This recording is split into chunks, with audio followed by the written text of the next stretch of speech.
Happy Tuesday, dear friends and family. How the heck are you?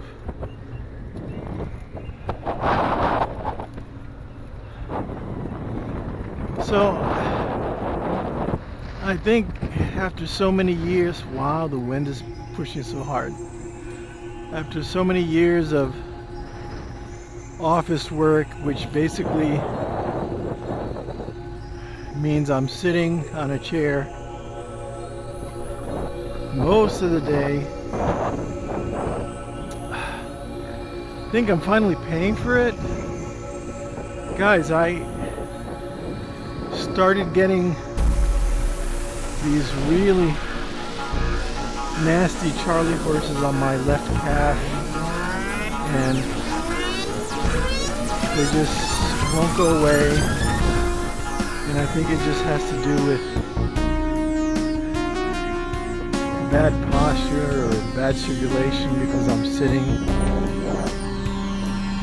So I got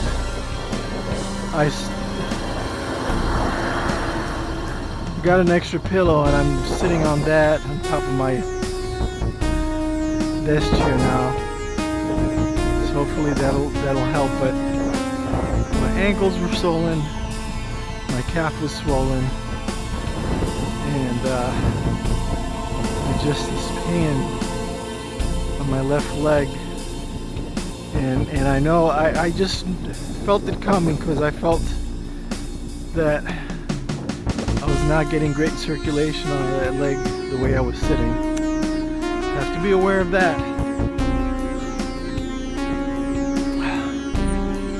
It's been a while since I've done a bike rant. It's just been little things, family things, and just also being alone in my offices and hell. So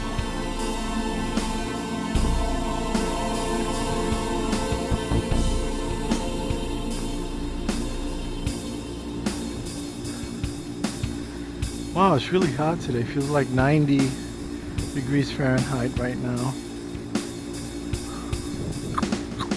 Why are we like the only major developed country that still uses the English measures instead of the metric system? Seems absurd. The funny thing is, we're so resistant to change.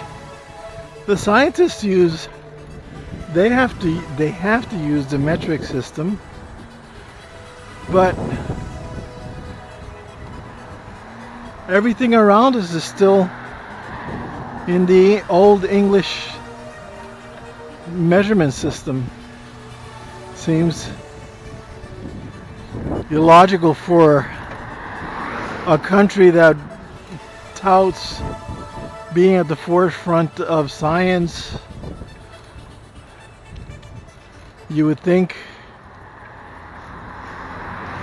we just bite the bullet and change everything, right? But no, we want to keep our people dumb.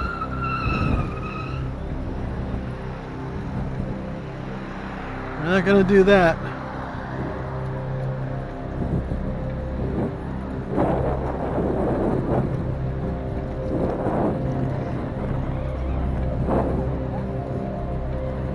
Oh, it's a beautiful day. Yeah, I still haven't figured that one out. How hard would it be to change to the metric system? I don't think hard at all. You know, we need to change. We need to keep up with the times. I don't think there's a major industrial country that isn't on the metric system at this point. So that's a pet peeve of mine. I have many pet peeves, like taping video while I bicycle because it forces me. What happens is when I do my bike ride and I don't tape it, I do my 1 hour thing and come back home. I don't But when I'm taping, I lose track of time and lose track of distance, and I get a lot more terrain covered. So I like that. It forces me to do that, because when I'm taping, I'm thinking more about what I'm saying and finishing my thoughts, rather than, oh, this is the end of the trail and I'm coming home, returning home.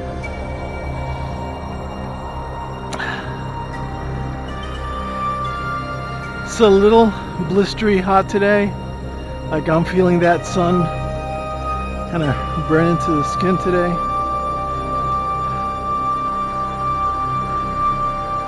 I'm hearing that is it Gamma that's out there? The storm Gamma become a Cat 3 hurricane, but it's going to be going way west of the United States, hopefully.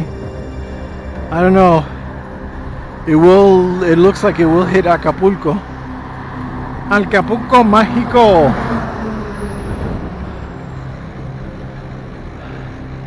I put extra air in my tires today. It's a smooth breeze. I didn't notice my camera was in the wrong spot. It's a webcam. I invented my little head strap, and I didn't notice I was wearing it wrong until I looked in the mirror and noticed that the camera was facing up at a, like, maybe even a 45-degree angle. So even though it's white lens, it's not, hello, it's not what I'm experiencing.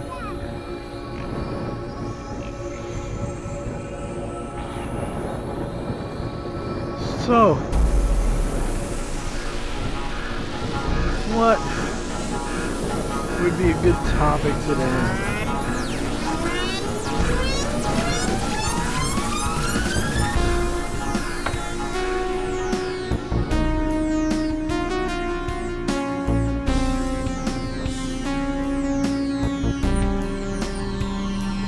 Oh yeah,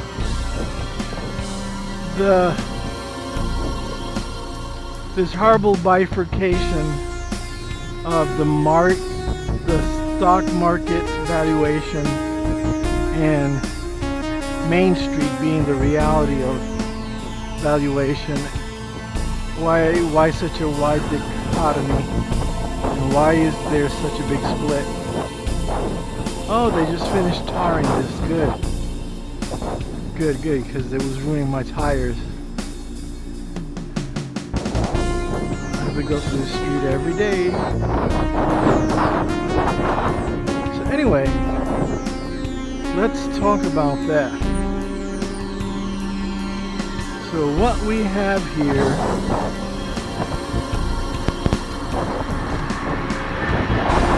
is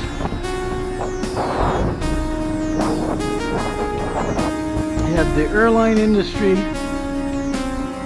about to fire. Most airlines are firing 40 to 50,000 employees at a time. I'm sure the cruise industry is in the same boat. Excuse my pun. Tourism has been slashed to zero. What other industries hit hard? Well, restaurants, yeah. The thing with restaurants, they don't have a big markup, and they only make money when they're at full capacity. Those are the times they actually make money. So right now, not only are there less, ooh, nice doors. Ooh, a door like that would look, I'm going to show you this door. Love a door like that at home. Look at that. It's wood and it has a little glass section. Can you see it? Oh yeah. That means the HOA permits it. That means me getting some doors like that. That's pretty. So You have the airline industry, the cruise industry, the tourism industry, restaurants that were working at 1/3 the capability. 90% of the restaurants in New York City are filing bankruptcy at this moment. Why? Because this is the thing. A restaurant only makes a good profit when they're full capacity. So not only are there less than 50%, but even though DeSantis has allowed restaurants to go back to 100%, that doesn't change human psychology. That just doesn't change what people are gonna do, and what people are allowed to do are different things. He's lifted the mask mandate, but they're still required in any store you walk into. So, very interesting. So, what I'm saying is, even when they lift the restrictions on the restaurants, you know, you have human behavior is not going to go back to normal right away. So a lot of restaurants are going to close their doors. Not to mention baseball arenas. Already AMC theaters and Regal theaters are closing 90% of their theaters. And it's a ripple effect, because these companies, it's not only the employees that work there, but all the industries that serve them. Our local Cinemark is close to the mall, and a lot of people get dinner at the mall and head to the movies. So that's not happening. And to be fair, with the advent of large screen TVs and large screen inexpensive TVs, the movie industry, the movie theaters, with the small exceptions, boy, I'm out of breath, guys, with the small exception of the great IMAX theaters, were not, I mean, Angela and I, there were times we would go to see blockbuster opening night movies, and there was like 1/3 of the crowd in there. So that was happening before this pandemic, and now forget it.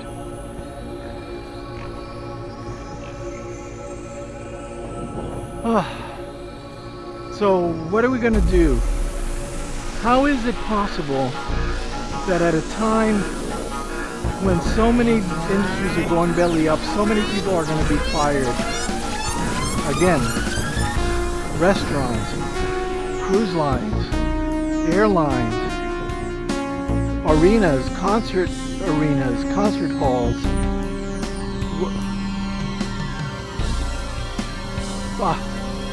gyms, what have you. Remember, you're talking about human perception and human behavior trumps laws anytime. So they can come out one day and say, it's all gone, go back to normal. And people won't believe it, and they'll keep on wearing their mask and keep on staying at home. I do know there's something out there, and it's a pain in the ass to get sick, but humanity has dealt with viruses and flus for the entirety of our existence. So this is not the last. It wasn't the first, and it won't be the last. But I don't know. To close down the world economy, that's a spooky thing for me. Because when all is said and done, well, it's two horrible choices, right? let herd immunity kick in and let the cards fall where they may. Or anyway, I'm sorry, I went off and became a little political, but anyway, so the Dow is 1,000 points shy of its all-time high pre-COVID in January. And where's all this optimism coming from? It's not coming from the real economy. Things couldn't be worse if you just did it on purpose, which is arguable about what's going on, but there are always winners and losers, you know. The winner seems to be Amazon. Winners seem to be UPS and FedEx.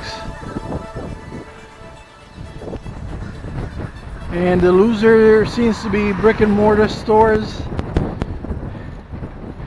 and everything else, right?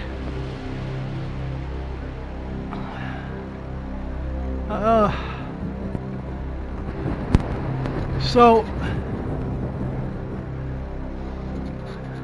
one has to wonder how permanent this will be. If after all this, after the wave subsides, where we become accustomed to not going out much, accustomed to not going to the movies or rock concerts or even live music in restaurants, what kind of a world will we be living in when we can't even travel to other countries? On the plus side, there is a huge plus, and possibly the reason why all of this is playing out. The plus side is that the environment gets a much needed vacation from carbon emissions and polluting airplanes and all that. And maybe that's what this is all about. I'm leaning more and more towards that instead of the big conspiracies that are out there, population control, etc., etc. You know, mandatory vaccination and sterilization. A lot of stuff that it could be, but I'm leaning towards this is a desperate attempt to bring down the carbon footprint of humans, bring down the global warming, at least deaccelerate it as much as possible. And with that, I leave you with that thought. That's the silver lining in all of this, right? The silver lining to a widely decreased human activity means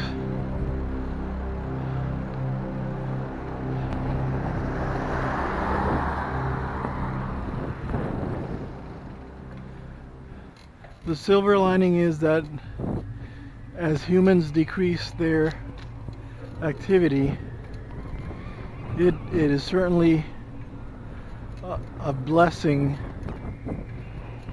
and it is certainly a time of healing for the planet. And I do appreciate breathing a little bit fresher air. I appreciate hearing the birds chirp happily out there. You know, at the height of the lockdown around March and April, you could, when nobody was working, you could hear so many birds. You can feel in the air the levity that was given to Mother Nature while we took a break, and so did she.